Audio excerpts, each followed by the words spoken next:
Fetch. A Sweet Romantic Comedy. By Mazy Morris. You are listening to an AI narration. This novelette is available in ebook format on Amazon. This is a work of fiction. Names, characters, places, and incidents are products of the author's imagination. Fetch copyright 2020 Mazy Morris. All rights reserved. Chapter 1. I was so shocked that I opened my mouth and closed it again because no words were coming out. "Are you sure you're okay, Sarah?" Marcus asked. 5 minutes ago, I'd been okay. Now, I wasn't so sure. Marcus had started out the conversation with that dreaded phrase, "We need to talk," while sitting on the edge of my desk. How come no man ever needs to talk about how much he loves me and how he can't imagine spending the rest of his life without me? That was not the direction my conversation with Marcus was going. "Sure," I said. "I'm listening. Let's talk in there." Marcus angled his head in the direction of his office door. I, like the rest of the schlubs, must make do with a cubicle, but Marcus is the boss, so he gets an office with a door that shuts. I should have started worrying when Marcus wanted to talk to me behind closed doors, but I didn't. I figured it had something to do with our plans for the weekend, and since nobody at work is supposed to know we're even together, we never talk relationship stuff at the office. Marcus was supposed to be going upstate with me that weekend to visit my parents. My parents love Marcus. Marcus shut the office door behind me and got right to the point. "Sarah, you're a great girl." That should have tipped me off, but it didn't. I think I mumbled, "Thanks," or something, and he kept right on going. "The truth is you are too good for me." I wouldn't say that. The truth is I'm not ready for the kind of relationship you deserve. That was when I finally caught on that things were about to go terribly wrong.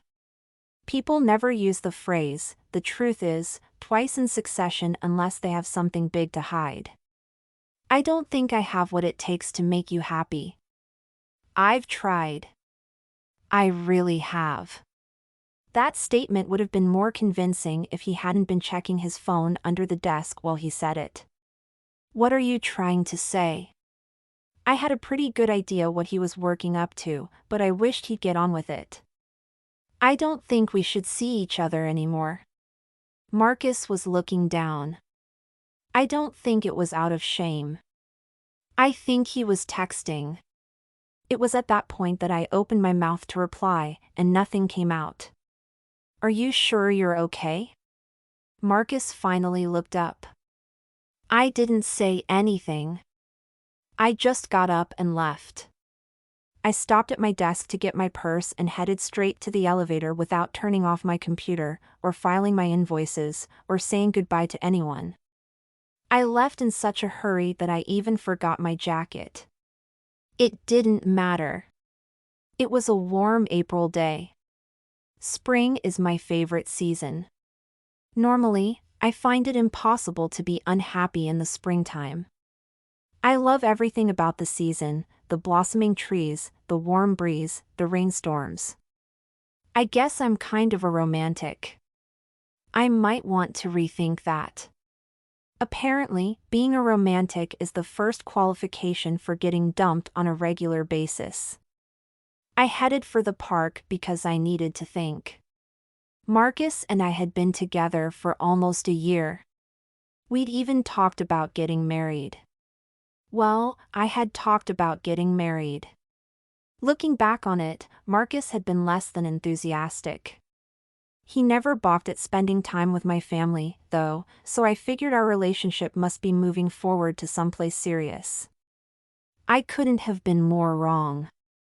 What made it worse is that my sister-in-law was getting married in June to a senator. Said senator is 2 decades older than she is, but that doesn't seem to bother anyone.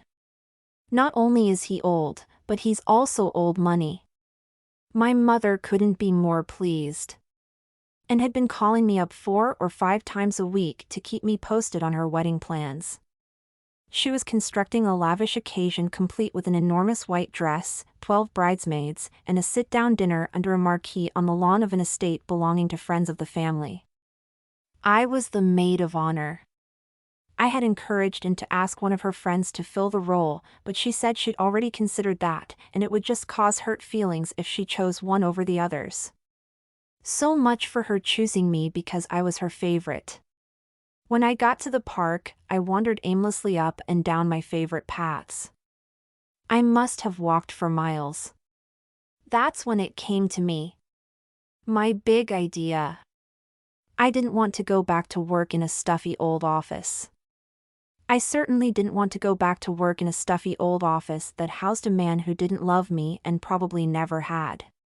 What I wanted to do was stay outside in the sunshine all day long. I toyed with the idea of becoming an ice cream vendor. I quickly rejected that idea when I realized I'd probably eat up all my inventory. I considered even more briefly becoming a mime, but I have a clown phobia and mimes fall in that general category, so that was out, too. Unless I was prepared to get hired on with the sanitation department, I was going to have to think of something else. Then I saw her, my inspiration for a total life change. The woman had a huge smile on her face. She was looking up into the sun and walking fast. She had to. She had a leash in each hand, and at the end of each leash was a lab, one black and one chocolate. "Excuse me," I said. The woman sized me up like she was trying to decide whether I was sane or not.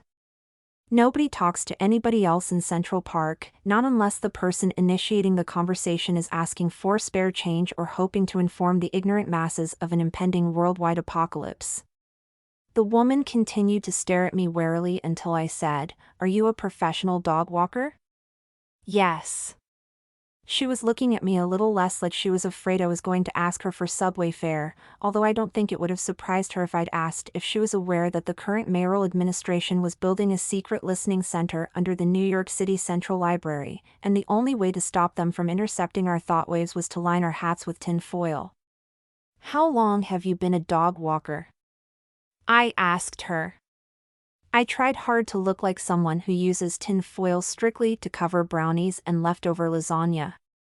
"I've been walking dogs for about 6 years. Are you looking for someone to walk your dog?" She was still transparently sizing me up. I suppose she was wondering what kind of responsible dog owner goes out for a walk on a sunny spring day and leaves their dog at home. "I don't have a dog," I said. "But I like dogs. I'm thinking of becoming one." "A dog or a dog walker?" she asked. Clearly, she was still toying with the possibility that I was a crazy woman. Probably, the fact that I'd spent a good portion of the last hour crying and my mascara was streaked down my cheeks didn't help. "I'm interested in becoming a dog walker. I'm not as weird as I look right now. It's just that I got dumped a couple of hours ago, and my ex is my boss, and I thought." The woman relaxed before my eyes.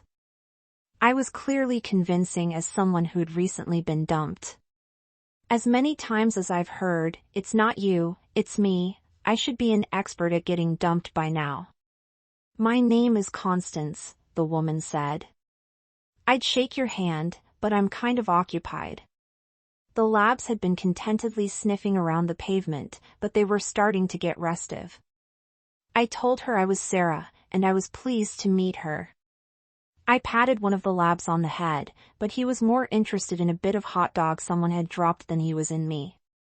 "Are you serious about the dog walking thing?" Constance asked. "Absolutely." "I might be able to get you started," Constance said. "I already have a couple of potential clients I can't accommodate, and my daughter's due to have a baby any day now, so I'm going to need someone to fill in for me." "Really?"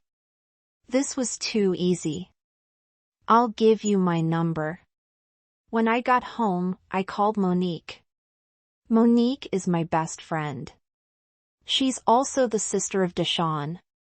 Deshawn is 7 boyfriends ago, which equates to roughly 7 years. I have an average. I'm very consistent that way. Monique arrived 20 minutes later with a tub of cookie dough ice cream and a shoulder to cry on.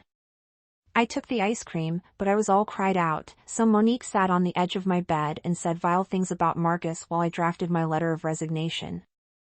I wasn't going back to that office. Ever. Not even to get my jacket. That jacket had never been a favorite of mine, anyway. Purple makes me look jaundiced. Monique was aghast when I told her I was quitting my job effective immediately. What are you going to do for money? She asked. I'm very frugal. I have 10 months' worth of living expenses saved up, but I didn't dare tell Monique that, or she'd have me out the door and on my way to the nearest department store in 10 minutes. Monique thinks I don't spend enough on myself. She's probably right, but now is not the time to be refreshing my woefully out-of-date wardrobe. I've decided I'm going to become a dog walker, I said. You're going to become a what? Monique slid off the bed so fast the tub of ice cream she'd taken from me when I fired up my laptop fell on the floor and rolled under the bed. I'm going to become a dog walker, I repeated. Monique shuddered. She loathes dogs. At least that's what she claims. I think it's more that she's just scared of them. She had an unfortunate incident with a neighbor's German Shepherd when she was 9, and she's never gotten over it. Can you really make a living at walking dogs? Monique demanded. I hadn't done any research on that aspect of things, but I wasn't about to admit that to Monique. Suddenly deciding to switch careers, if you can call being a junior bookkeeper a career, is very out of character for me. I decided I'd better cover my tracks if I didn't want Monique freaking out on me. When Monique freaks out on me, she always suggests that I should get back together with her brother. That is not going to happen. Deshawn made that quite clear. I wish he'd make it equally clear to Monique. Monique and her brother do not see eye to eye on how wonderful I am. I've been thinking about starting my own business for a while, I lied. Really? Sure, I said. This is New York City, best place in the world to launch a career as a dog walker. By the next morning, I wasn't feeling so confident. I'd called Constance, and she'd agreed to meet me for lunch. I guess lunch was her last-ditch effort to make completely sure she wasn't fobbing off a lunatic on her potential clients. Constance was nice enough. She asked me lots of questions about my work history and my experience with animals. My work history was solid, but I didn't really know that much about dogs. My lack of experience with animals didn't seem to bother Constance. I guess she figured if I admitted to my lack of expertise, it must be an indication of my honesty. By the time we got through our sandwiches, Constance had moved on from interviewing me to what she described as dog walking 101. She was in the middle of outlining what to do if a dog did his business in the middle of a crowded sidewalk when my phone rang. I should have turned it off. I know that now. Do you need to get that? Constance said. I looked at the screen. It was Marcus. He must have finally gotten around to reading his email and seen my resignation letter. I'd been wondering if he'd bother to call at all, or if he'd just forward my email directly to HR for processing. Not important, I told Constance. I'll call him back later. My face must have looked funny, though, because Constance didn't immediately return to dog walking 101. Your ex? Yes. You're really sure you want to quit your day job? You won't be making much until you build up a good client base. I'll be fine. I could tell that Constance wanted to ask more questions, but instead, she moved on to the importance of keeping dogs hydrated during hot weather. She also gave me my first assignment. I'd be walking an energetic whippet named Wally every morning at 9. He lived not far from me. Wally belonged to an artist, Constance said. When I was done with Constance, I called Marcus back. I figured I owed him that much. He was, at least up until yesterday, my boss, and I might need a reference from him someday if the dog walking thing didn't pan out. I've been so worried about you, Marcus said. Chapter 2. I was skeptical when Marcus claimed to be worried about me. If anyone in this relationship had ever qualified as a worrier, that person was definitely me. Unfortunately, during our ill-fated romance, I had worried about all the wrong things. I had worried that Marcus would get hit by a cab while crossing the street, or that he'd contract some dread disease while using a public toilet, or that he'd be mugged in an elevator. It had never occurred to me to worry that he did not, and never was, going to love me. I'm fine, I said too brightly. No need to worry about me. I've already found a new job. Really? That was quick. Yes. It was about then that I realized I really shouldn't have brought that up. I didn't think he'd be convinced that part-time substitute dog walker really counted as a new job, so I fibbed a little. I'm going to be a personal assistant. That was sort of true. I was going to personally assist a dog. Who for? Anyone I know? No. He's an artist. I didn't even know this artist's name. It was all a big lie anyway, so I kept right on talking. His name is Wally. Wally who? Just Wally. He's an eccentric. He only uses one name. I congratulated myself on my fast thinking. Fortunately, Marcus doesn't know any artists or anything about art, so I was safe from any more questioning. Well, be careful. What do you mean, be careful? You know what artists are like. I didn't. I don't think Marcus did either, but this too little too late jealousy got me a tad riled up. Marcus had no right to worry or wonder about what I got up to and who I got up to it with. Wally is very attractive, I said. I should have said Wally was hot or sexy or something. Calling a man attractive made me sound like my mother. Not that any of the attractive men she introduces me to ever do turn out to be hot or sexy or anything like that. They rarely turn out to reach a minimum level of fundamental human decency in my estimation. These men my mother digs up from the fringes of her social circle really have very little going for them, unless you count the size of their stock portfolios. Money seems to be my mother's main criteria in assessing potential husbands for me. I don't mean to make my mother sound like a money-grubbing monster. My parents mean well. Ever since I disappointed them by dropping out of college, they've become convinced that I will never make it on my own, so they'd better find a man with money to pawn me off on. My sister is an MD and my brother is a financial analyst, so my parents get to focus all their anxiety on their youngest offspring. Lucky me. My parents worry about my future. I worry about my future, too, but for entirely different reasons. My mother would have a million fits if I ever brought home an eccentric artist who went by only one name. What am I looking for in a man? Hot is not a big priority for me. Money certainly isn't. I'd be content with nice. I mean truly nice, not just pretending until your girlfriend wants a commitment nice. Where did you meet this Wally guy? Marcus interrupted my thoughts. I met him in the park, I said. The park? When? He sounds like a weirdo. I ran into him a while back, and we got to talking. He's not at all weird. I wasn't counting on this artist guy not being weird, but it didn't matter much to me, one way or the other, just as long as his dog, Wally, didn't bite. You never mentioned any Wally to me, Marcus said. Didn't I? I tried to sound glacial. I must have succeeded. Look, Marcus said. Let's not fight. I want us to be friends. How about dinner this evening? I need to give you your jacket back, and there are a few things you left at my apartment.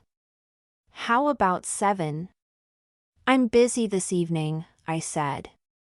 How about tomorrow evening? I'll be busy then, too. Are you going to be busy every evening? Yes. Send my things by messenger. The next morning, I got up early and picked out a dog walking outfit. I wanted to look like a serious professional. The problem was that I didn't know what a serious professional dog walker was supposed to look like, so instead, I tried to replicate Constance's look. Unfortunately, Constance is in her early 60s, and I'm 28. We don't exactly have the same wardrobe options. I finally settled on jeans and sneakers and a sweatshirt and skipped putting on makeup. I didn't want Wally's master thinking I was one of those unserious women who are always worrying about what they look like. Not wearing makeup also renders me semi-invisible, and that's how I like it. I got to Wally's address too early. It was only 2 blocks from my building. I might have walked only 2 blocks to get there, but it was a whole different neighborhood. It was nicer, much nicer. I have a tiny studio that I pay an obscene amount of rent for. Wally's block contained nothing but townhouses. I tried not to think about what it cost to live in one of those places. I loitered around the front of the house across the street until precisely 2 minutes until 9 and then strode purposefully across the street as if I just walked 16 blocks at a fast clip, barely making it on time. I marched right up to the door and rang the bell. Nothing happened. I couldn't hear the bell ringing, and no one came to the door. Inside I could hear the barking of a dog. Constance had told me that Wally was full of energy, but if his barking was anything to go by, he was the sort of dog who only had 2 modes, asleep and bouncing off the walls. I pressed the bell again with no result. I knocked on the door gently. Nothing. I knocked louder. Nothing. I made a fist and prepared to bang on the door. Suddenly, the door was flung open. I stood there on the doorstep, fist upraised, and stared. Standing in the doorway was the shortest grown man I'd ever seen. I'm under 5 feet tall, but we stood there, eye to eye. His eyes were the exact color of a winter sky, just before it starts to snow. You must be the dog walker, he said and tugged at his goatee. I've never been one for facial hair, but it looked pretty good on him. I'm Sarah, I said and stuck out my hand. He didn't take it, and when I looked down, I realized why. His hands were flecked with paint. In fact, every part of him was flecked with paint. He even had paint in his hair, and there was a streak of blue now, in his goatee, where he reached up to tug at it. I'm Lawrence, he said and motioned me in off the doorstep. You'd better come in and meet Wally. Wally was every bit as excited as he sounded about going out. Lawrence put the leash on for me. I wondered what had possessed such a small man to choose such a hard-to-handle dog. He really likes to go down to the park and play fetch, but that had better wait until a day I can go with you, and make sure he'll come back when you call him. I wasn't at all sure I was ready for this. I was already having visions of Wally, loose and drunk with freedom, scampering down the streets of New York City, knocking down old ladies, overturning strollers, trampling. You're new at this, aren't you? Lawrence asked as I struggled to rein in Wally as we headed toward the door. Didn't Constance tell you? Yes. Lawrence grinned. Well, then why ask? Was he trying to rub it in? I'll be fine, I said. I'm sure you will. Lawrence didn't look at all sure, but he smiled at me, anyway. Just show Wally who's boss, and everything will be okay. I must have looked very unsure of myself because, abruptly, Lawrence changed his mind. Maybe I'd better go with you today. Just in case. In case of what? I couldn't expect to get paid if the owner had to go along with me to supervise me while I supervised the dog. This was turning into a complete disaster.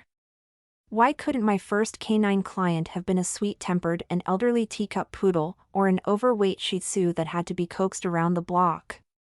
Lawrence headed out the door, and I followed, or, to be completely accurate, Lawrence headed out the door, Wally bounded after him, and I was dragged along behind.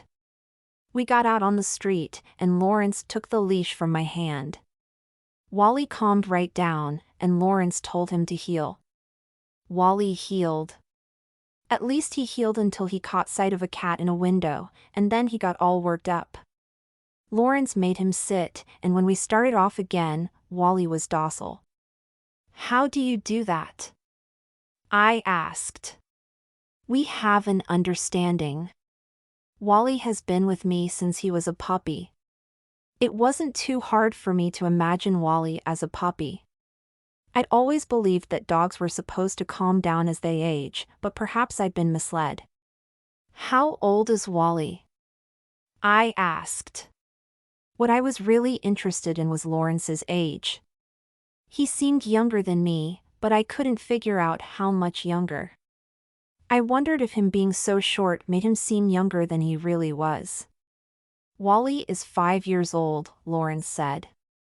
"I got him the year after I graduated with my MFA. I was not impressed. The men my mother introduces me to always want to tell me about their advanced degrees right off the bat. Too bad.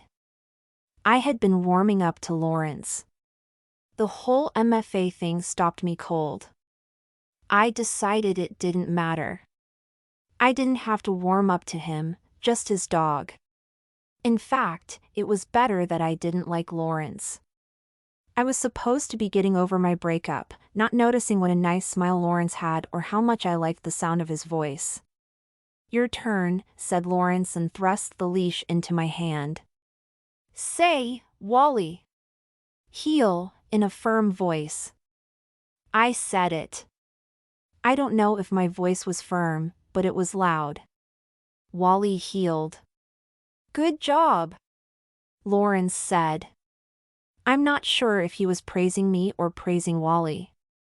We walked all the way to a little park 8 blocks away, and Lawrence let Wally off his leash. Lawrence took a ball out of his pocket and tossed it. Wally brought it right back. Lawrence handed the ball to me. Playing fetch is Wally's all-time favorite thing to do. I threw the ball a few times. Wally went right for it every time, brought it back, and dropped it at my feet. "Now for the moment of truth," Lawrence said. He was looking right at me. He had a way of maintaining eye contact a nanosecond longer than I was strictly comfortable with. I wondered if he was that way with everyone or if it was just me. I doubted it was just with me. I tried to stop thinking about how much I wished that I'd taken the time to put on makeup. I don't know what I'd been imagining dog-owning artists were like, but I hadn't imagined a very cute, very short, mostly nice, borderline pretentious man close to my own age. I realized that Lawrence was waiting for some sort of reply from me, so I asked, "What moment of truth?" Chapter 3. Call Wally back. What do I say? Lawrence looked amused at my complete lack of dog knowledge. At least he confined himself to thinly veiled amusement and didn't laugh in my face. I usually say, "Wally, come." What if he doesn't come back? You go and get him. What if he runs away? Well, then you have a problem. Oh, I said. I decided I was never letting Wally off his leash. I didn't care how much pleasure he got out of playing fetch. Try calling him, Lawrence insisted. "Wally, come." I yelled. It was a miracle. Wally came. "He likes you," Lawrence said. He clipped Wally's leash back to his collar and handed him off to me. "Wally's not the only one," Lawrence continued. "I like you, too. A lot." I think I spluttered a bit, but no actual words came out. These artists are not like normal people, apparently. They come straight to the point. He liked me? Maybe he meant that he liked me on the professional level. However, that seemed highly unlikely. I was completely incompetent. We started walking back toward Lawrence's townhouse. I figured he would leave it at that, whatever that was, but he didn't. I mean it, he said. I can tell, right away, who I'm going to fall hard for. I'd met this type a handful of times before. Deshaun, aka boyfriend number 3, was like that. We lasted 6 weeks before he fell madly in love all over again with my roommate. The problem with the insta-love man is that he falls madly in love with woman A as soon as he claps eyes on her, and then, by the next Tuesday, he's forgotten all about woman A and claims to be madly in love with woman B. Sometimes a profession of insta-love was a manipulation tactic or a convenient lie, but sometimes Deshaun had fallen into this category. The man was sincerely convinced that each and every time he had fallen in love. Insta-love never lasts. I was curious to find out which category Lawrence fell into. Was he a liar or just delusional? I know this is a very personal question, I said, but how many women have you fallen for in the last year? Not one. How about the last 3 years? New women? I didn't really understand where he was going with that, but I had to say something, so I said, sure, why not? New women. 0. Okay, I said. I'll ask the question another way. How many women have you fallen in love with, total? 2, Lawrence said. Not counting you. This guy was a first-class player. He was so good I came within a breath of believing him. I'd met his type before. I knew better. So, what do you think? Lawrence asked. Wally's a great dog. I wasn't asking what you thought of Wally. What were you asking? You and me. What do you think? Did women fall for lines like that? I had to admit they did. I had, more than once, with other lying little weasels. But I didn't fall for lines like that anymore. There is no you and me, I said, and then added, so as not to alienate my only confirmed client, I'm just coming out of a long-term relationship. I broke up yesterday, to be exact. I'm not really looking for anything new right now. Lawrence looked genuinely chastened. I seemed he'd failed to detect the rays of sadness radiating from me. Maybe he'd assumed I was just naturally gloomy or clinically depressed. I'm sorry to hear that, Lawrence said. Breaking up is brutal. It was brutal. Although, to be honest, I hadn't thought more than once or twice about Marcus ever since Lawrence had opened his front door. It's probably for the best, I said. That's what people always say about terrible things that happen over which they have no control. Maybe. Maybe not. I'm not sure I subscribe to the old "it's all for the best" theory, Lawrence said. That was okay. I don't really subscribe to it either, but it's something to say when nothing else seems appropriate. It helps smooth over the awkwardness of letting some fellow human a peek at your personal sorrows. Do you still love him? Lawrence asked. Your ex, I mean. That was way too personal. I wasn't going to answer that. I couldn't answer that. Only yesterday I'd been sure that I loved Marcus, now I wasn't so sure. Maybe I was a lying little weasel too, who didn't know the condition of her own heart. I'd rather not talk about it, I said. Fair enough. So we'll be friends then? I wasn't at all sure about that. I think I need to be alone for a while. It was going to be very uncomfortable if this guy wouldn't take no for an answer, and I had to continue to see him. Every single day. As it turned out, I didn't see Lawrence again for almost a month. He lived with his sister, apparently, and even though I came to pick up Wally at 9 every Monday through Saturday, rain or shine, it was always Diana who met me at the door. Wally was always leashed and ready to go, and there was never any need to come inside. The longer I went without seeing Lawrence, the more curious I grew until at last I gave in to temptation and did a little internet stalking, research. I was shocked at what I discovered. Lawrence was a big deal. A really big deal. Lawrence was as famous as an artist can be, which, admittedly, is a totally different kind of famous than, say, being a rock star. Still, when I saw the prices some of his paintings went for, I aspirated my orange juice. This was a guy I could bring home, and my mother would welcome him with open arms. Monique, who had come over to watch TV, jumped up and pounded me on the back. "Who's that?" she asked, pointing to Lawrence's bio picture. I hadn't yet breathed a word to Monique about Lawrence. I wasn't sure why. I usually tell her everything. "Oh, he's a client of mine," I said. "So, how many clients does that make?" It made 3. Not counting the fact that I had started walking all of Constance's dogs since her daughter had given birth to twins. That wouldn't last forever, though. Just until the end of the month, then Constance would start taking back her clients. "He's pretty cute," Monique said. "Those eyes are gorgeous. He's very short." "So? You are too. What's he like?"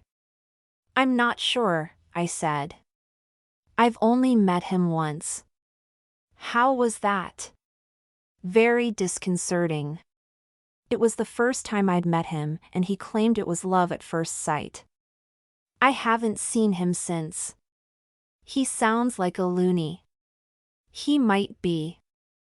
I wasn't sure, though." In my digging, I discovered that Lawrence had been in a 7-year relationship with who appeared to be his high school sweetheart. They must have broken up at some point in the not-so-distant past, though. The most recent photographs of them together were from a gallery opening last fall. Unless, of course, they were still together, and Lawrence was not only a lying weasel but also a two-timing weasel.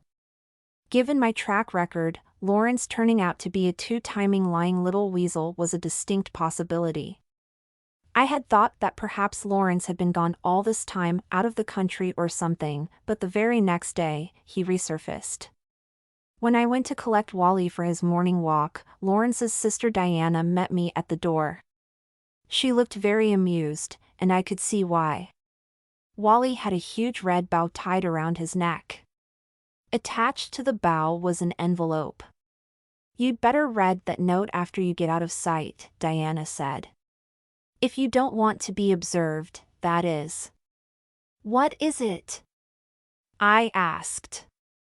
"I couldn't say," Diana said. "I wasn't allowed to read it.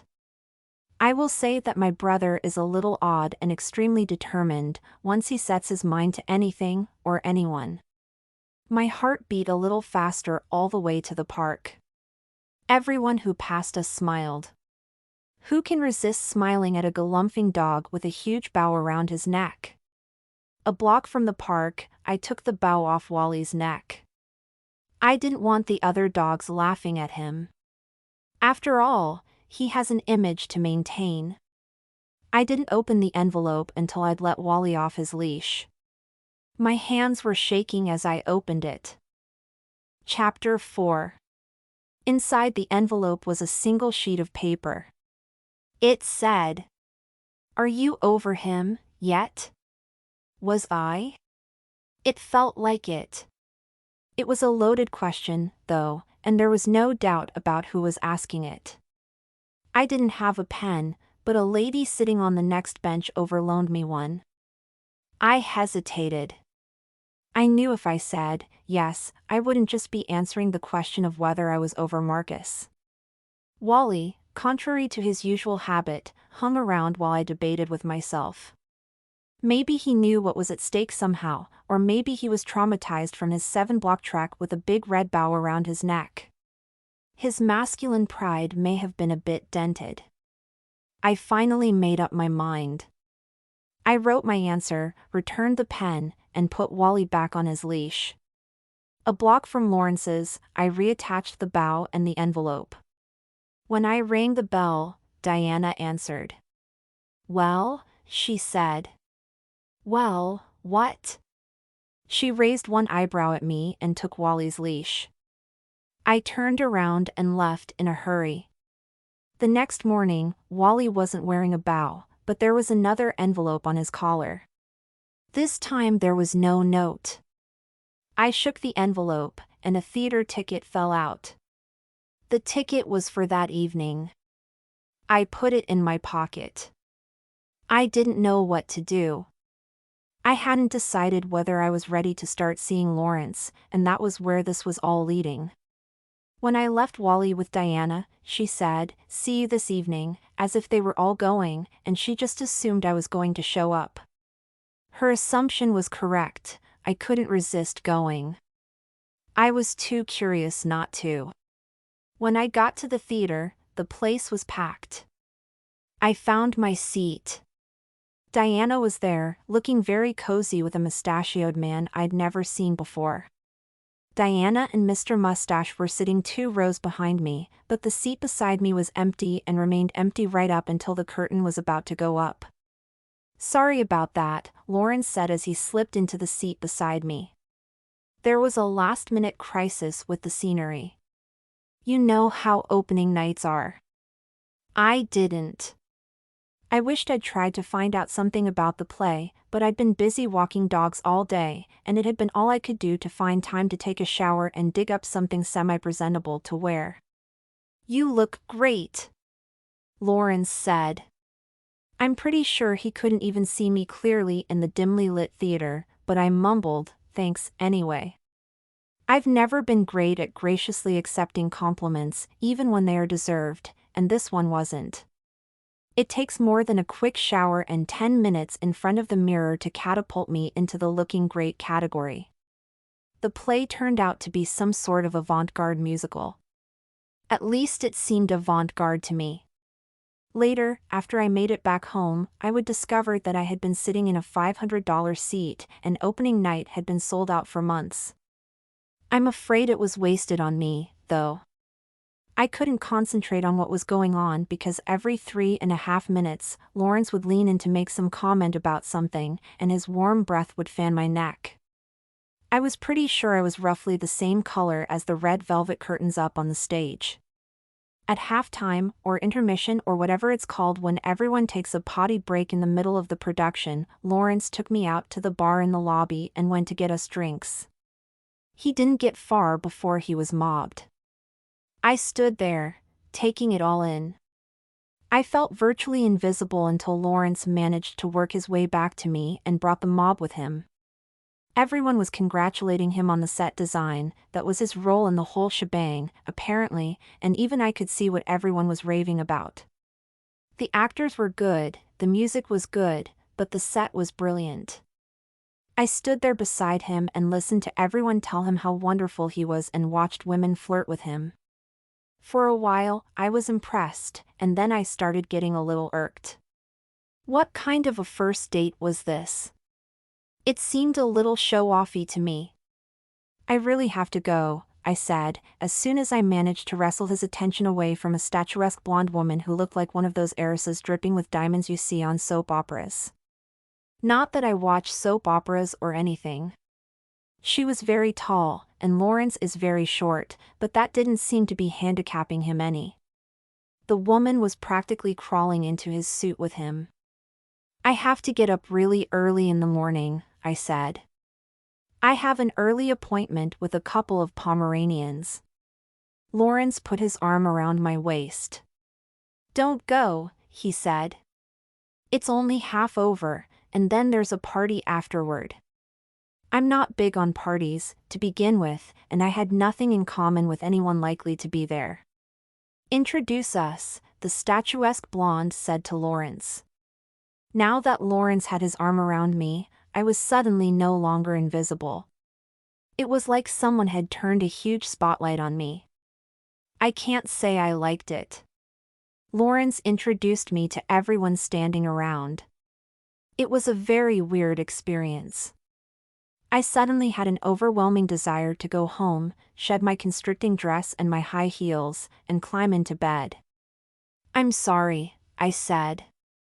"I really do have to go." Then I wriggled out of Lawrence's grasp, pushed my way through the crowd, and caught a taxi home. As soon as I shut my apartment door behind me and kicked off my shoes, I felt bad about leaving in the middle of the performance. I shouldn't have done that. Lawrence had obviously wanted me there. I had his phone number, I kept all my clients' numbers, and I almost called it. I ended up sending a series of texts instead. The performance probably wasn't even over yet, and no doubt, his phone was switched off. Very sorry. Social phobia. Really truly sorry. I may not be entirely normal. I figured that was it.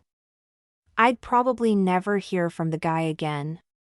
At least not on a personal basis. If I was lucky, he might not fire me from walking Wally, but I wasn't counting on it.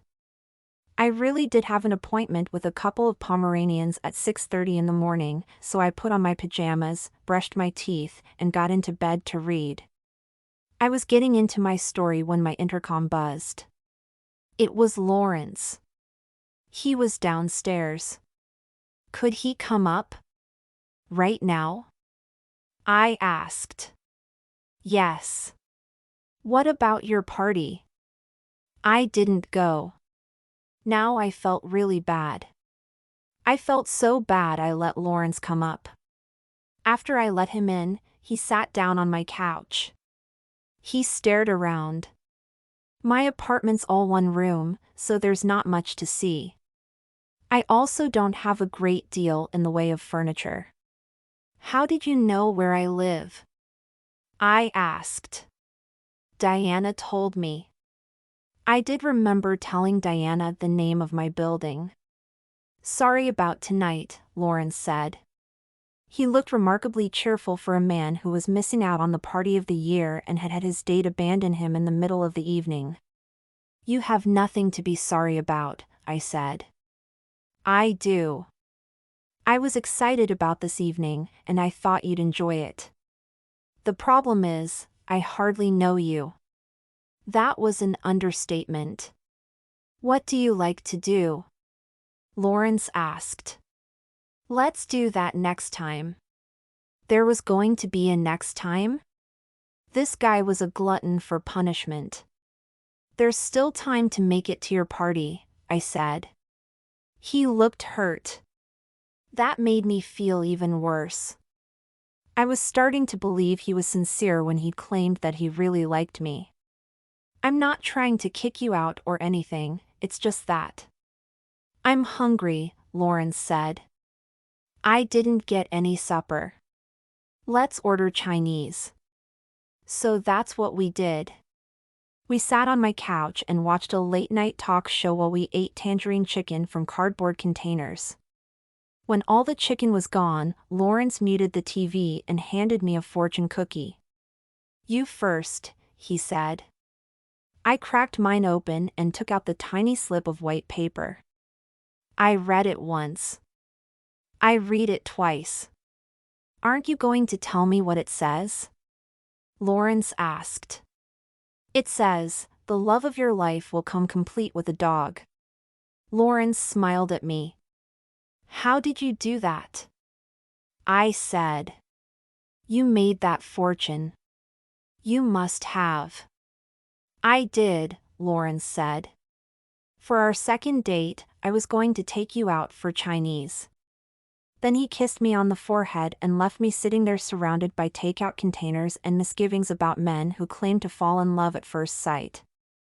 Chapter 5. The next morning, after I was done walking the Pomeranians, I headed home for breakfast. When I got to the lobby, there was a note taped to my mailbox. How about tonight? That was it. No signature. No, call me. No, meet me at, I didn't know what to make of it. When I went to collect Wally after breakfast, Lawrence cleared up the mystery himself. So, he said as I took Wally's leash. So, what? What about tonight? What did you have in mind? I don't know, you choose. This was new. I was tempted to suggest that we go for matching manicures, just to see his expression, but I lost my nerve. I haven't been to the planetarium for a while, I said. I love going to the planetarium. Marcus went with me once. He complained the whole time about how bored he was. I haven't been back since. Going back alone was too depressing. Then, the planetarium it is. They close at 5, I said. We'll need to be there by 4. I'd be done with my dogs by then. Barely. Lawrence was waiting when I arrived. I was perspiring, smelled of collie, and was covered in mastiff drool. What made you decide to become a dog walker? Lawrence asked as we sat in the darkened planetarium and watched the stars moving majestically overhead. My ex-boyfriend. Dog walking was his idea? No. My ex-boyfriend was also my boss. I couldn't face going back to work with him. I can see why. I broke up, too, not that long ago. When? Last fall. I had suspected as much. How long had you been together? 10 years. 10 years? How old was this guy, anyway? We met when we were juniors in high school. I did the math, which made Lawrence 27, give or take. He was young to be so successful. It was my fate, it seemed, to be surrounded by overachievers. Wow. I said. That's even longer than you and Wally have been together. Yeah. What happened? It was a nosy question, but I asked it anyway. I wanted to get married. She didn't. No kidding? Me, too. You want to get married? Geez Louise! And I thought asking why Lawrence and his girlfriend had broken up was a nosy question. I wanted to get married to the guy I was seeing. And the 6 who came before him. Maybe I needed to get a lot pickier about who I wanted to marry. What about now? Seriously? I think you need to be together for at least a year before you start thinking about getting married, I said. That was sort of a lie. Typically, I started thinking about getting married 6 months into a relationship. That was what usually marked the beginning of the end. This was turning into a very weird conversation to be having with someone I'd spent the grand total of 7 hours with. I think 6 months is enough time, Lawrence said. And you're basing that on what? I asked. I mean, you just admitted that you've been with the same woman since you were 17. Outside observation. Who have you been observing? I never did get an answer. A disembodied voice came over the sound system, informing us that it was closing time. We stumbled out into the sunshine, and I squinted against the light. You hungry? Lawrence asked. We ended up eating sandwiches at a deli counter. You really believe in the 6-month thing? I said. Absolutely. If we're still seeing each other 6 months from now, I'll propose. I promise. He was laughing when he said it, but I felt like I might fall off my stool. I wasn't aware we were seeing each other, I said. What is this? What is what? What are we doing here together? We're 2 friends having a sandwich. Have it your way, Lawrence said. As far as I'm concerned, though, the clock started ticking yesterday. As we left the deli, we were interrupted by a most unlikely interloper. "Sarah? I thought that was you." It was Marcus, and he wasn't alone. Madeline, who used to work 2 cubicles over from me, was clinging to his arm in a very possessive manner. How long had that been going on? Had Marcus started up with her before he finished with me? Was Madeline, whom Marcus had been texting during his breakup speech, giving her a play-by-play? Probably. How humiliating. "Hello, Marcus," I said. I glared at Madeline. I couldn't help it. "Aren't you going to introduce us?" Marcus asked. He was transparently curious about Lawrence, who was standing there silently with his hand on the back of my neck. Lawrence hadn't touched me all the time we'd been in the planetarium or the deli, but now that Marcus had shown up, it seemed he couldn't keep his hands off me. I thought fast, but not fast enough. Lawrence was about to do the job for me. He was reaching out with his hand, preparatory, I'm sure, to saying, "Hi, I'm Lawrence," when Marcus said, "You must be Wally." If Lawrence was startled by being addressed by the name of his dog, he didn't let on. Instead, he stuck out his hand. "So," said Marcus. "You two seem to have really hit it off." Sarah does tend to get very close to the people she works for. Madeline was openly smirking. My face was burning up. I was sure I was the color of an overripe tomato. My overripe tomato impersonation was 10% embarrassment and 90% anger. My discomfort was not lost on Lawrence. He looked mad, too. At first, I thought he was mad at me. It was obvious that I told a lie somewhere along the line, although he'd have had a hard time piecing together exactly what I'd lied about. But it turned out he wasn't angry with me at all. Evidently, Lawrence didn't object to a white lie for a good cause any more than I did, because before I saw it coming, he said, "Sarah and I have gotten very close. In fact, just today, we were discussing getting married." Chapter 6. We had been discussing getting married, just not to each other. Well, not me anyway. The look on Marcus's face was priceless. I could have kissed Lawrence right there and then. Apparently, he's a bit of a mind reader because he took this opportunity to plant a kiss on the side of my head. "Does your mother know about this?" Marcus demanded. "Does my mother know about what?" That made me nervous, Marcus talking about my mother. My mother liked Marcus better than any of the other men I've dated. In fact, when I'd called my mother to tell her that Marcus and I had broken up, she'd gotten almost as upset about it as I had. I'd waited a whole week before I worked up the courage to break the news to her. Instead of offering me sympathy and support, my mother had said that Marcus was the best thing that had ever happened to me, and I should do whatever it took to get him back. "Does your mother know you're engaged?" Marcus asked, jerking me back to the present. I stared speechlessly at Marcus for several seconds. How had he made the leap to me being officially engaged? I finally decided to go with it.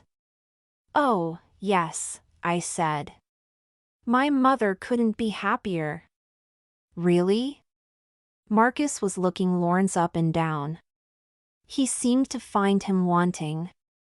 Madeline, who had been standing silently by, was clearly disturbed by the interest Marcus was taking in my love life. "I suppose you'll both be at the wedding," Marcus said. "Oh, yes. Wouldn't miss it for the world," Lawrence said. Clearly, he was fully on board with my just go with it philosophy. "I guess we'll see you there, then," Marcus said. "You're really still planning on going?" I couldn't believe it. Of course, Marcus had been invited to Anne's wedding, but that was back before we broke up. He'd been expected to show up, but in the capacity of boyfriend to the sister of the bride. Why would he want to go now? "Your mother called me up and insisted that I come," Marcus said. She was even so kind as to suggest I bring a date along. My conniving mother. She was hoping that by getting Marcus to come to the wedding, she could orchestrate a reunion between us. Marcus was probably going for networking opportunities. Put my family's friends together with the groom's family's friends, and Marcus would have made $500,000 worth of new contacts by the end of the weekend. It's a credit to Madeline's charms that he didn't wait until after the wedding to break up with me. Not that he was going to end up missing out on anything, as it turned out. So, am I invited to the wedding? Lawrence asked, as soon as Marcus and Madeline were out of earshot. By the way, who's getting married? My sister. I'm the maid of honor, and no, you are not invited. Too bad. Thanks, though, I said. You know, for shocking him like that. Lawrence shrugged. What did you see in that guy? It was my turn to shrug. To be honest, I was having a hard time remembering. Less than 24 hours later, I had to rescind my prohibition on Lawrence coming to the wedding. My mother called the next morning, while I was out with the Pomeranians. She got straight to the point. Marcus called us last night, she said. What's this about you being engaged to some artist you met in the park? Oh, that, we were just messing with Marcus. Marcus misunderstood something that was said. Who's we? You mean this Wally person?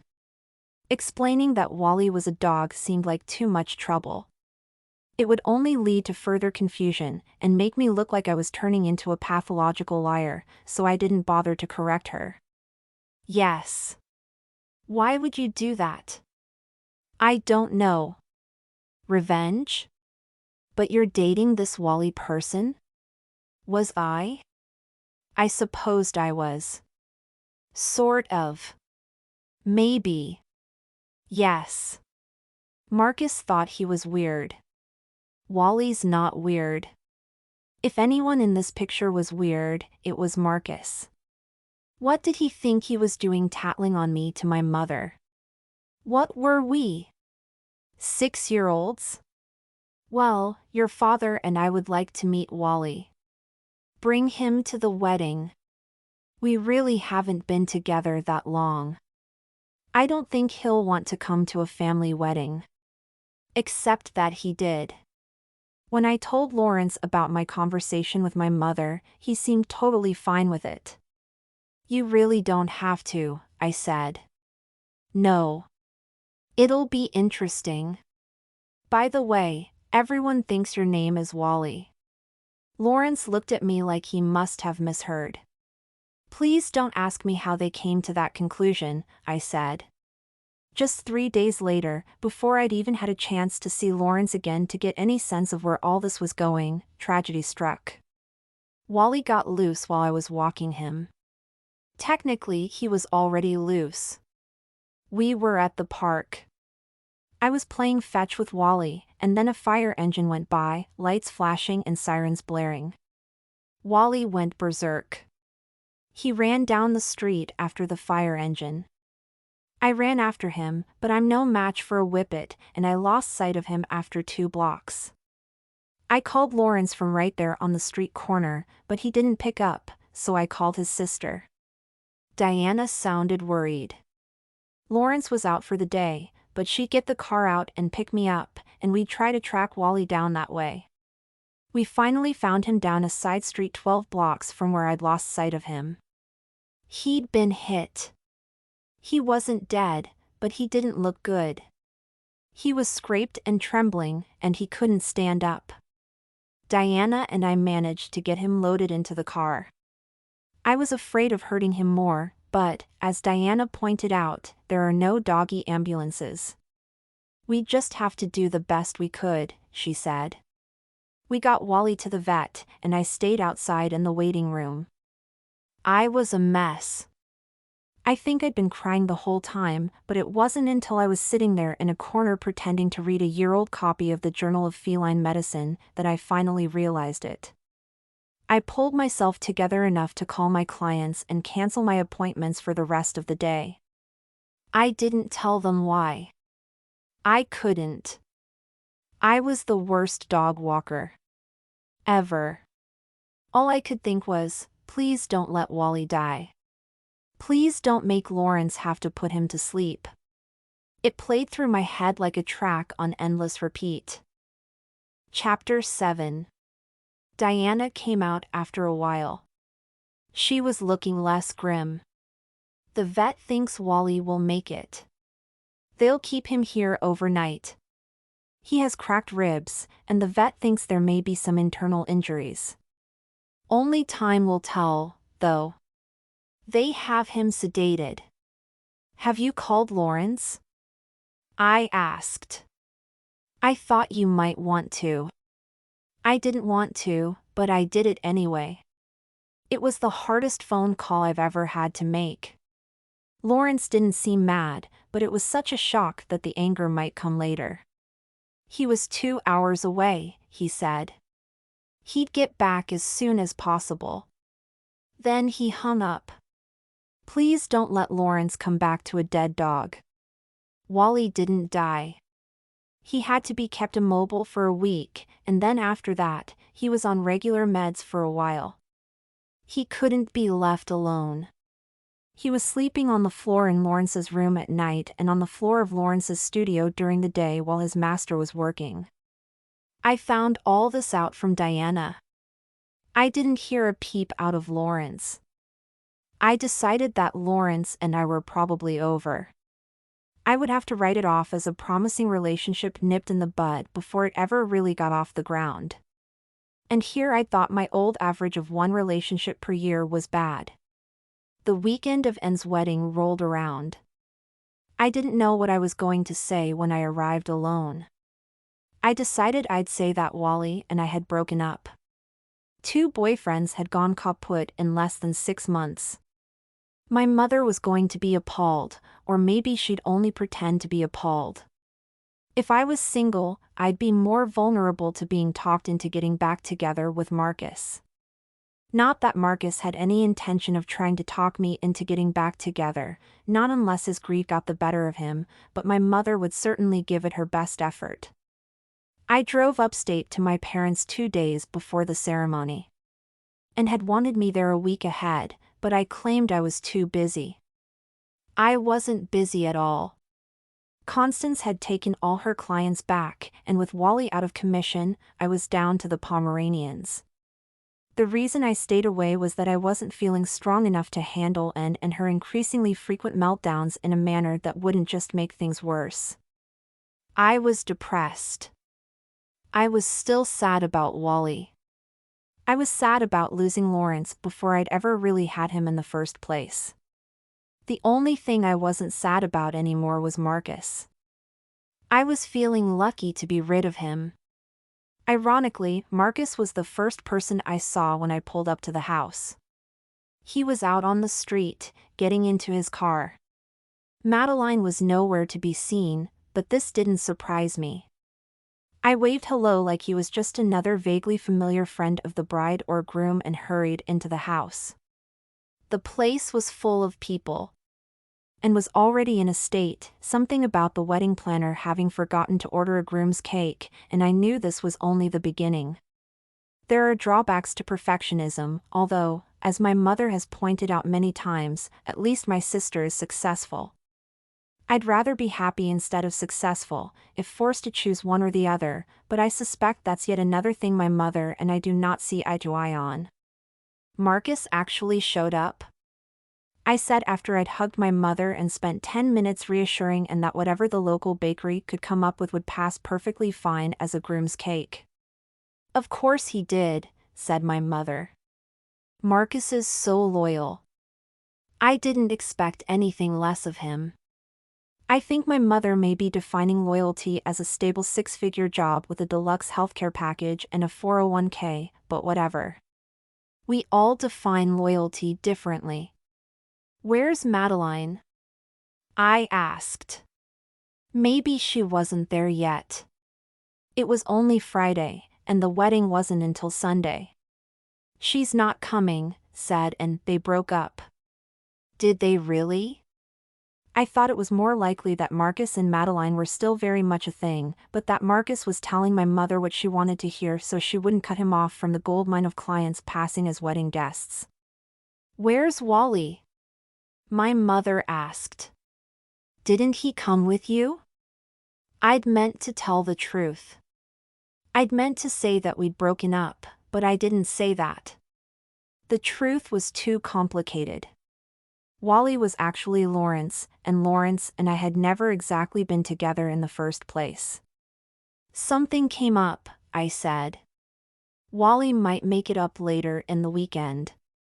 He wouldn't, of course, but if I had to tell a lie, it might as well be as convincing as possible. "That's too bad," my mother said, but she didn't look like she meant it. I could see the wheels turning. She was scheming to get Marcus and me back together. She had little opportunity to do anything about it that evening, though. It was Anne's hen night and the senator's bachelor party. And has tons of girlfriends. Even with 12 bridesmaid slots open, she'd still had to make some difficult decisions, and, when we all got ready to go out on the town, I counted 38 of us. That was okay with me. In a crowd that big, I wouldn't be expected to keep the party going. Any party that depends on me is doomed. Halfway through the evening, when most of the group had gotten boisterous, myself, and I not included, my phone vibrated. I was getting a call.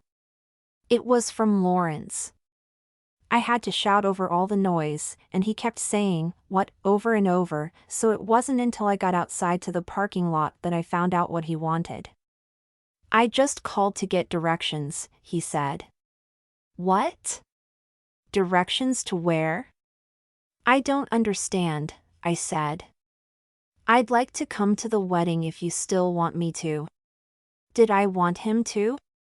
I wasn't sure. "What's going on with us?" I asked. I hadn't heard from him in weeks, and now he was planning to show up at a family wedding. "I'm sorry I haven't called you. I know you probably thought I was angry with you, and I was for a few days. But after I had time to think about it, I realized that the same thing would have happened if I had been with Wally instead of you. It was just a case of bad luck. As far as we're concerned, I'd like to start up again where we left off." That made me feel better. A little. Lawrence wasn't finished. After I stopped being mad, then I was embarrassed that I'd gotten angry in the first place, and it was touch and go with Wally for a while. I understood. 3 days had turned into 3 weeks, and calling up to get directions to the wedding was his way of finding a reason to finally pick up the phone. "Are you really serious about wanting to come up?" I asked. "Have you already told your family I'm not coming?" "Not exactly. I said you might come. I wasn't expecting you to, or anything. I just didn't want to have to come right out and say we'd broken up." Have we broken up? Were we ever together? Does it matter? Not really. Can I come? I hesitated. But not for long. I really liked this guy. Even if he had gone AWOL on me. I suppose. Don't be overenthusiastic. No, I'd really like you to. I mean it. Good. I'll be up tomorrow afternoon. I said goodbye and was about to hang up, when Lawrence added, "By the way, I'll have to bring Wally." That's okay, isn't it? He still has to have meds every 6 hours, and Diana is going away for the weekend. I could hardly say it wasn't okay. After all, I was the reason why Wally was taking meds every 6 hours in the first place. "Sure," I said. "We'll figure out something." Chapter 8. Finding a hotel room was out. I knew everything within 20 miles was already booked. I was sharing a room at my parents' house with Anne. My mother was going to have 1,000 fits when I informed her we had to find a bed for my, probably fake, boyfriend and his dog. It turned out that my mother had everything under control, at least she thought she did. She's a meticulous planner. In the off chance that Lawrence, aka Wally, ever showed up, she'd left an open bed. Wally can share a room with the senator, there are 2 beds in that one. That's how she actually refers to him, the senator. My whole family does. Even Anne. He can't, I said. Why not? Wally is bringing his dog. Unless the senator likes dogs. Then it might be all right. My mother hit the roof. My mother does not like dogs. She doesn't like anything that barks, drools or sheds, things which Wally does in abundance. I know you disagree with Marcus's assessment that Wally is a weirdo, my mother said when she'd regained her composure. But bringing a dog to a wedding? Don't you think that qualifies? It's not just an eccentric impulse, I protested. There are extenuating circumstances. Wally's dog is sick. My mother turned another shade of pale. I think she was envisioning a dog tossing up his cookies, or dog biscuits, in this case, all over the senator. No, my mother was very firm. She had the same look on her face I remember from childhood when I brought home a baby hamster from my friend Amy's house and asked if I could keep it. I can't disinvite him, I said. And I can't tell him not to bring his dog. It's my fault his dog got hit in the first place. Hit? I thought you said the dog was sick. Injured. Sick. The point is the dog has to be given medication every 6 hours, and Wally can't leave him at a kennel, and there's no one else to keep him. My mother threw up her hands. You figure it out, she said. And, just to be absolutely clear, you are not putting a dog in with the senator. She turned to leave, then thought better of it. You do understand that dog's not going in with anyone. I decided to test the limits of her resolve. Can he sleep in the kitchen? Wally or the dog? The dog. No. I don't think she was wild about the idea of a human being sleeping in the kitchen, but it was crystal clear that dogs were not welcome. How about the garage? Absolutely not. The potting shed? She hesitated. She wanted to say no to that, too, but was afraid it might make her appear unreasonable. If you must. I couldn't put Lawrence and Wally in the potting shed, though. I'd seen inside. There wasn't room for another pair of pruning shears in there, much less a man and his dog. By the following afternoon, I'd found a solution to the lodging problem. It had come to me when I'd been out in the garage scouting for a pair of heirloom silver candlesticks, which were apparently so essential to the whole event that I had to spend hours opening battered cobweb-covered cardboard boxes which looked like they hadn't been touched since 1982. I never did find the candlesticks, but I did find my brother's old scout tent. I pitched the tent in the backyard, back behind the hedge that obscured the view of the potting shed from the house. I crawled inside. It didn't smell too good, but it was surprisingly roomy. What are you doing? A familiar voice spoke from the other side of the musty canvas. It was Marcus. I hadn't seen much of him since I'd arrived, what with spending half of my time carrying out archaeological expeditions in spider-infested garages and the other half actively avoiding him. I stuck my head out of the tent and blew my dusty bangs out of my eyes. Setting up a tent, I said like that was a completely normal thing for a grown-up woman to do in the backyard of an upscale suburban home. I can see that, Marcus said. But why? It's for Wally. He's going to sleep in it. Why? I decided to have some fun with this. It might be the only fun I'd have all weekend, so why pass up the opportunity? Because I don't want my parents to know he's here, I said. Why not? I thought they invited him. They did, but now they've asked me to disinvite him. Why? They're worried about you. Are they worried I'll be jealous? Oh, no, I said, trying to look as grave as possible. It's not your emotional well-being my parents are worried about, it's more for your personal safety.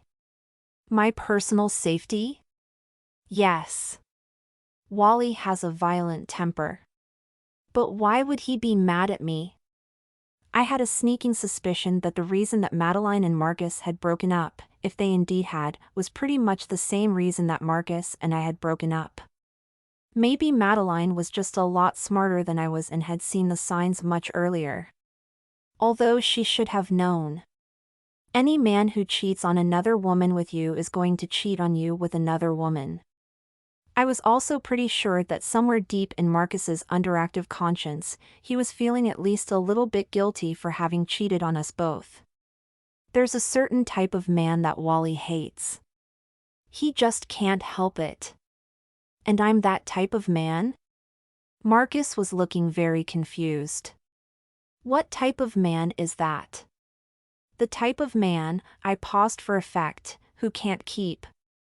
I tried to think of a non-crude way of describing what Marcus was incapable of keeping where it belonged, but I didn't succeed in finding one, so I went with a frank assessment of the situation.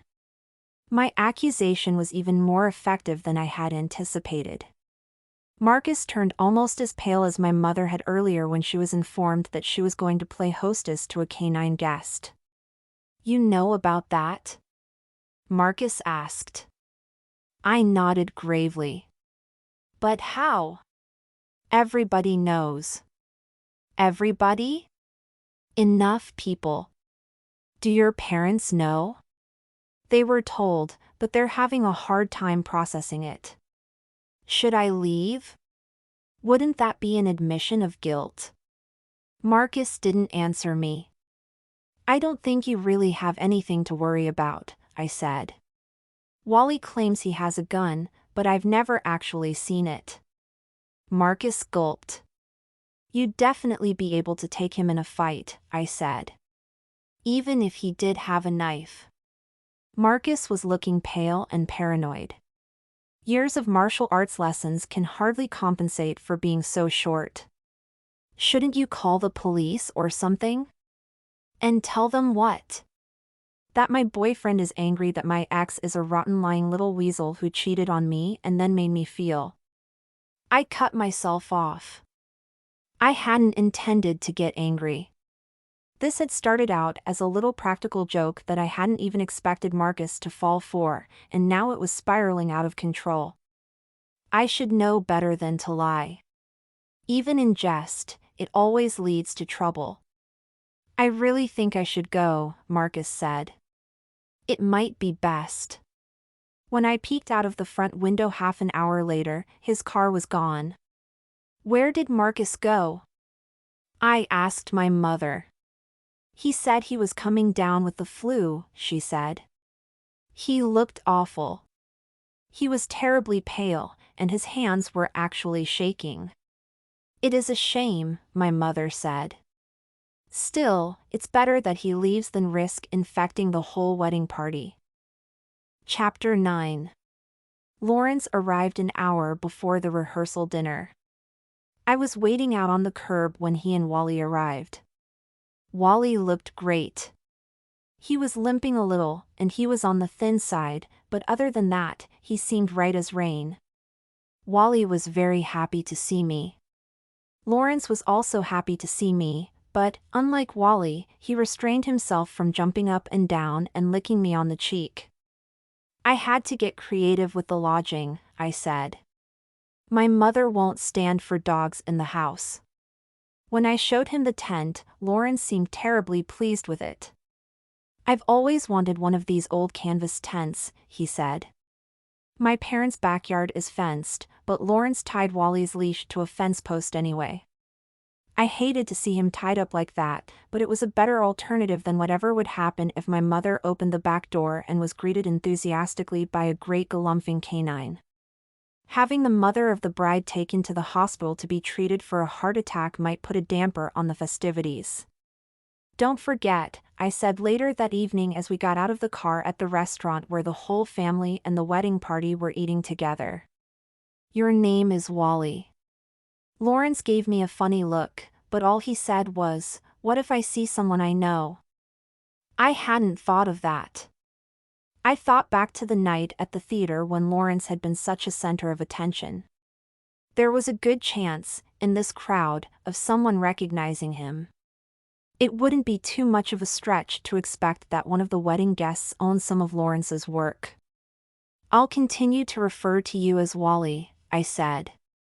And if somebody questions it, you can say it's just a nickname.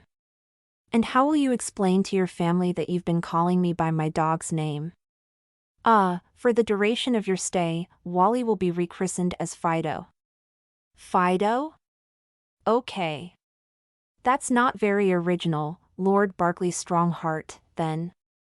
I don't think Wally will answer to Lord Berkeley Strongheart. Why should he have to answer to anything? We were inside the restaurant now, so Lawrence let the subject drop. We managed to get seated without me having to introduce Lawrence to anyone. I don't know how it happened, but we ended up sitting across from the happy couple. The senator didn't even give me a chance to make introductions.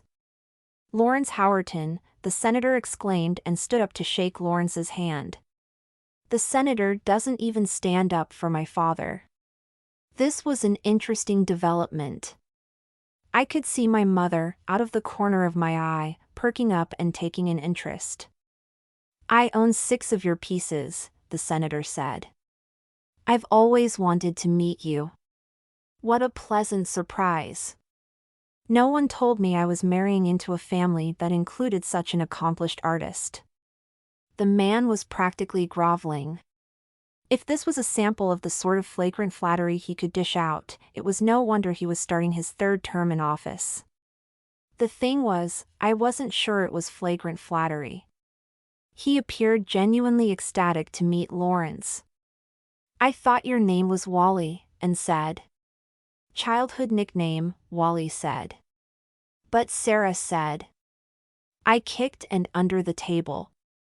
I'd meant to gently tap her on the shin, but I miscalculated. She yelped, but it shut her up. I was glad she hadn't gone with a ballerina-length wedding gown.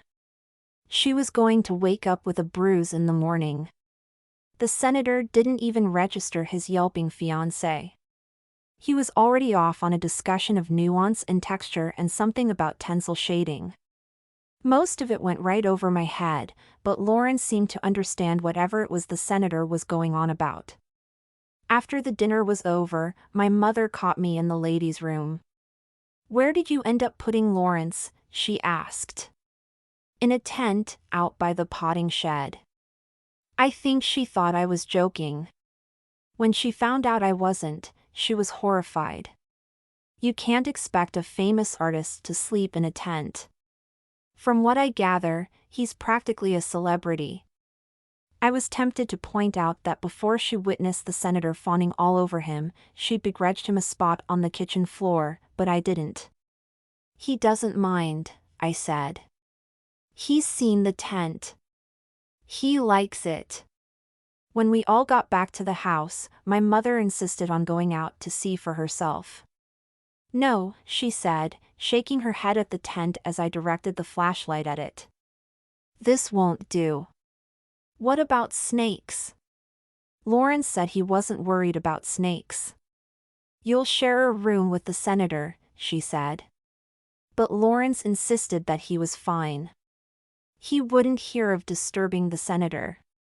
He'd already let Wally into the tent, and the dog was curled up looking as docile and angelic as he can look on short notice. I'd brought out every spare piece of bedding I could find in the house, and the inside of the tent had taken on a distinct Princess and the Pea effect. At last, Lawrence managed to convince my mother that he really was fine, and she retreated to the house. Lawrence nudged Wally over, so he wasn't occupying the exact geometric center of the tent, and crawled in. "Well," I said, "good night, I guess." Unless I can get you something else. Where are you going? To bed. I'm sharing a tent with a dog, and you're leaving me to go inside and sleep in a bed. I thought you liked the tent. I do. I just. All right, I'll stay and keep you company, but just for a few minutes. For a while, we sat on a blanket in front of the tent, staring up at the stars and talking. There was a pause in the conversation, and I felt Lawrence's whiskers brushing my cheek. Then I felt his lips on mine. The sounds of the chirping crickets faded away. I forgot I'd have to stuff myself into the world's least flattering mauve dress the next morning and walk down the aisle with the senator's brother from Fort Lauderdale. I forgot about what a disappointment I was to my parents. I forgot about Marcus. All that remained of the world and its woes were Lawrence and I and the stars. I'd better go inside, I finally said. Not yet, said Lawrence. I have something to say. We sat there quietly for a few minutes, watching the sky overhead until I broke the silence by asking what exactly it was he had to say. You know what I'm looking forward to, said Lawrence. When I didn't answer, he reached out and traced my cheek with his fingertips. I'm looking forward to 4 months and 3 days from now when I ask you to be my wife. Chapter 9. Lawrence arrived an hour before the rehearsal dinner. I was waiting out on the curb when he and Wally arrived. Wally looked great. He was limping a little, and he was on the thin side, but other than that, he seemed right as rain. Wally was very happy to see me. Lawrence was also happy to see me, but, unlike Wally, he restrained himself from jumping up and down and licking me on the cheek. I had to get creative with the lodging, I said. My mother won't stand for dogs in the house. When I showed him the tent, Lawrence seemed terribly pleased with it. I've always wanted one of these old canvas tents, he said. My parents' backyard is fenced, but Lawrence tied Wally's leash to a fence post anyway. I hated to see him tied up like that, but it was a better alternative than whatever would happen if my mother opened the back door and was greeted enthusiastically by a great galumphing canine. Having the mother of the bride taken to the hospital to be treated for a heart attack might put a damper on the festivities. Don't forget, I said later that evening as we got out of the car at the restaurant where the whole family and the wedding party were eating together. Your name is Wally. Lawrence gave me a funny look, but all he said was, what if I see someone I know? I hadn't thought of that. I thought back to the night at the theater when Lawrence had been such a center of attention. There was a good chance, in this crowd, of someone recognizing him. It wouldn't be too much of a stretch to expect that one of the wedding guests owned some of Lawrence's work. I'll continue to refer to you as Wally, I said. And if somebody questions it, you can say it's just a nickname. And how will you explain to your family that you've been calling me by my dog's name? For the duration of your stay, Wally will be rechristened as Fido. Fido? Okay. That's not very original, Lord Berkeley Strongheart, then. I don't think Wally will answer to Lord Berkeley Strongheart. Why should he have to answer to anything? We were inside the restaurant now, so Lawrence let the subject drop. We managed to get seated without me having to introduce Lawrence to anyone. I don't know how it happened, but we ended up sitting across from the happy couple. The senator didn't even give me a chance to make introductions. Lawrence Howerton, the senator exclaimed and stood up to shake Lawrence's hand. The senator doesn't even stand up for my father. This was an interesting development. I could see my mother, out of the corner of my eye, perking up and taking an interest. I own 6 of your pieces, the senator said. I've always wanted to meet you. What a pleasant surprise. No one told me I was marrying into a family that included such an accomplished artist. The man was practically groveling. If this was a sample of the sort of flagrant flattery he could dish out, it was no wonder he was starting his 3rd term in office. The thing was, I wasn't sure it was flagrant flattery. He appeared genuinely ecstatic to meet Lawrence. "I thought your name was Wally," and said. "Childhood nickname," Wally said. But Sarah said. I kicked and under the table. I'd meant to gently tap her on the shin, but I miscalculated. She yelped, but it shut her up. I was glad she hadn't gone with a ballerina-length wedding gown. She was going to wake up with a bruise in the morning. The senator didn't even register his yelping fiancé. He was already off on a discussion of nuance and texture and something about tensile shading. Most of it went right over my head, but Lawrence seemed to understand whatever it was the senator was going on about. After the dinner was over, my mother caught me in the ladies' room. "Where did you end up putting Lawrence?" she asked. "In a tent, out by the potting shed." I think she thought I was joking. When she found out I wasn't, she was horrified. You can't expect a famous artist to sleep in a tent. From what I gather, he's practically a celebrity. I was tempted to point out that before she witnessed the senator fawning all over him, she'd begrudged him a spot on the kitchen floor, but I didn't. "He doesn't mind," I said. "He's seen the tent. He likes it." When we all got back to the house, my mother insisted on going out to see for herself. "No," she said, shaking her head at the tent as I directed the flashlight at it. "This won't do." "What about snakes?" Lawrence said he wasn't worried about snakes. "You'll share a room with the senator," she said. But Lawrence insisted that he was fine. He wouldn't hear of disturbing the senator. He'd already let Wally into the tent, and the dog was curled up looking as docile and angelic as he can look on short notice. I'd brought out every spare piece of bedding I could find in the house, and the inside of the tent had taken on a distinct Princess and the Pea effect. At last, Lawrence managed to convince my mother that he really was fine, and she retreated to the house. Lawrence nudged Wally over, so he wasn't occupying the exact geometric center of the tent, and crawled in. "Well," I said, "good night, I guess. Unless I can get you something else." "Where are you going?" "To bed. I'm sharing a tent with a dog, and you're leaving me to go inside and sleep in a bed." "I thought you liked the tent." "I do. I just..." "All right, I'll stay and keep you company, but just for a few minutes." For a while, we sat on a blanket in front of the tent, staring up at the stars and talking. There was a pause in the conversation, and I felt Lawrence's whiskers brushing my cheek. Then I felt his lips on mine. The sounds of the chirping crickets faded away. I forgot I'd have to stuff myself into the world's least flattering mauve dress the next morning and walk down the aisle with the senator's brother from Fort Lauderdale. I forgot about what a disappointment I was to my parents. I forgot about Marcus. All that remained of the world and its woes were Lawrence and I and the stars. "I'd better go inside," I finally said. "Not yet," said Lawrence. "I have something to say." We sat there quietly for a few minutes, watching the sky overhead until I broke the silence by asking what exactly it was he had to say. "You know what I'm looking forward to?" said Lawrence. When I didn't answer, he reached out and traced my cheek with his fingertips. "I'm looking forward to 4 months and 3 days from now when I ask you to be my wife." Chapter 10. It was autumn, my second favorite season.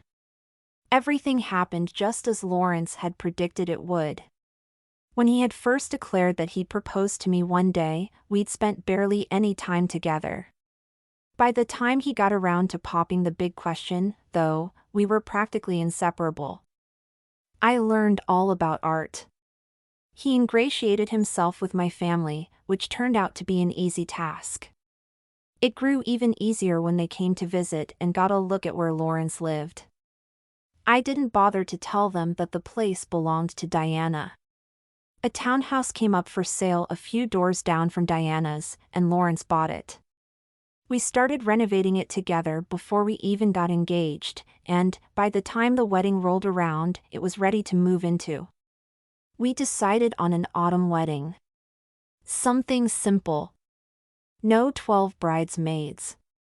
No big poofy white dress. No lavish reception. My mother was less than enthusiastic. "But we have the money," she said. "Even if Lawrence doesn't want to spend his money on a big wedding, why can't we? The bride's family usually pays, anyway. It's tradition." I tried to dispel the notion that it was about Lawrence being a cheapskate. It wasn't. My mother never brought up the notion that my personal finances came into it. I had no personal finances to speak of. At least not by her standards. I did, however, finally have a full roster of clients, all of which Constance had agreed to walk for me while Lawrence and I were away on our honeymoon. We were going to Italy. I'd never been. Lawrence promised I'd love it, and I believed him. Unfortunately, the worst was yet to come, vis-a-vis my mother and our wedding plans. I waited as long as I could to reveal that Wally, aka Lord Barclay Strongheart, would be a member of the wedding party. "You're having a dog at your wedding?" Wally was going to be the ring bearer. He'd walk up the aisle with a big red bow and the rings tied to his collar. It seemed appropriate, given that he was the only reason Lawrence and I had met in the place. "You can't do that," protested my mother. "I mean, a well-behaved Pekingese, perhaps. It may be an outdoor wedding, but..." My poor mother. I might be marrying well, but I wasn't marrying right. It might have been the wrong wedding for my mother, but it was the right wedding for us. We had it in the woods on one of those fall days where the sky is perfectly blue. I watched the backs of Monique and Anne as they walked up the aisle of leaves between the rows of chairs. Diana was already up front standing beside Lawrence, who, just like me, couldn't seem to stop smiling. Then the harpist started playing, and I took my father's arm and walked up the aisle toward the man I'd spend the rest of my life with. I don't remember anything the officiant said. I couldn't even recite the vows I wrote, if you asked me now, or remember most of what Lawrence said in his, but one line will stay etched in my memory until the day I die. "I knew the day I met you." I certainly hadn't known. But Lawrence had. I'd spent years trying desperately to convince one man after another to love me when all the time there was a man out there, just waiting, who needed no convincing at all. The end.